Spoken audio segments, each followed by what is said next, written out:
समय समय पर विभिन्न पदों पर अग्र समाज के लोग रहे हैं और आगे भी संभावनाएं बिल्कुल खुली हुई हैं कि अग्र समाज का व्यक्ति कोई भी प्रदेश अध्यक्ष भी बन सकता है। विपुल जी, अगर समाज की बात करें तो संगठन की आज रचना चल रही है प्रदेश के अंदर। तो अगर देखा जाए तो 20 साल पहले यानी कि गणेशी लाल जी बाबूजी प्रदेशाध्यक्ष रहे, तो भविष्य के अंदर अगर समाज से कोई प्रदेशाध्यक्ष देखने को मिलेगा? देखिए, ये तो अग्र समाज हमेशा से भारतीय जनता पार्टी का एक अभिन्न अंग रहा है, तो इसलिए समय समय पर विभिन्न पदों पर अग्र समाज के लोग रहे हैं और आगे भी संभावनाएं बिल्कुल खुली हुई हैं कि अग्र समाज का व्यक्ति कोई भी प्रदेश अध्यक्ष भी बन सकता है, महामंत्री भी हो सकता है, वाइस प्रेसिडेंट भी हो सकता है। तो सभी पदों पर अग्र समाज की दावेदारी भी और हमेशा रहते भी आए। और कल एक राष्ट्र की महान विभूति अटल जी का जन्मदिन था और बाबूजी ने भी उनके साथ लगातार प्रदेश में काम किया और एक उड़ीसा के राज्यपाल भी रहे, तो उनके कोई संस्मरण अटल जी का? देखिए, अटल जी के बारे में जो उन्होंने सुशासन को शुरुआत करी कि सुशासन दिवस आज उसी की याद में उन्हीं के जो नीतियों के अनुरूप मनाया जा रहा है। उन्होंने जो एक सोच रखी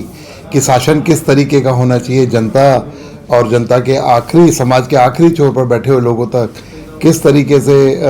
सरकार की सुविधाएं पहुँचे और आखिरी छोर पर बैठे हुए व्यक्ति की गुहार सरकार के मुखिया तक पहुँचे, इसे सुशासन कहा। और इसमें किस तरीके से पारदर्शिता लाए, तो उसी पर आगे चलकर माननीय नरेंद्र मोदी जी ने सुशासन के अंदर जितना भी आज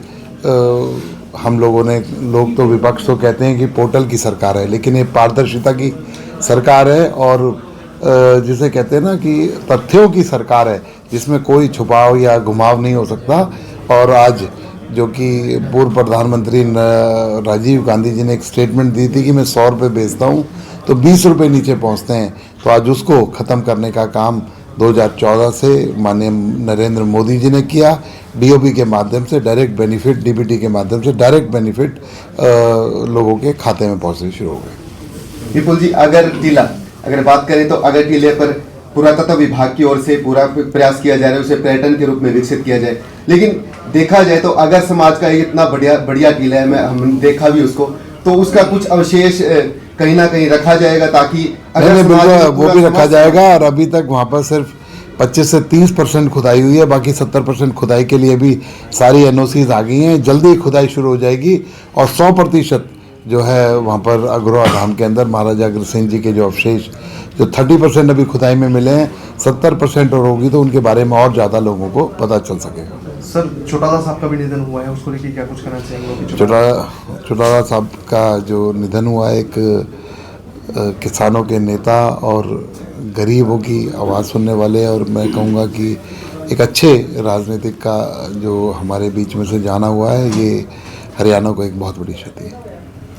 सर, यूपीएल विभाग आपके पास है, नगर निगम चुनाव भी आने वाले महीनों में होंगे, क्या कुछ कहेंगे, किस तरह की तैयारी भारतीय जनता पार्टी की रहेगी? सरकार बिल्कुल तैयार है, प्रक्रियाएं चल रही हैं। आज भी मेयर का ड्रॉ होगा, परसों जितने भी काउंसलर्स थे उनका ड्रॉ हुआ है, तो उसका प्रक्रिया तेज़ी से आगे चल रही है और जल्दी जो 35 निकाय है, 34 निकाय जो हैं जिनमें चुनाव होने हैं, उनमें चुनाव कराने के लिए सरकार तैयार है।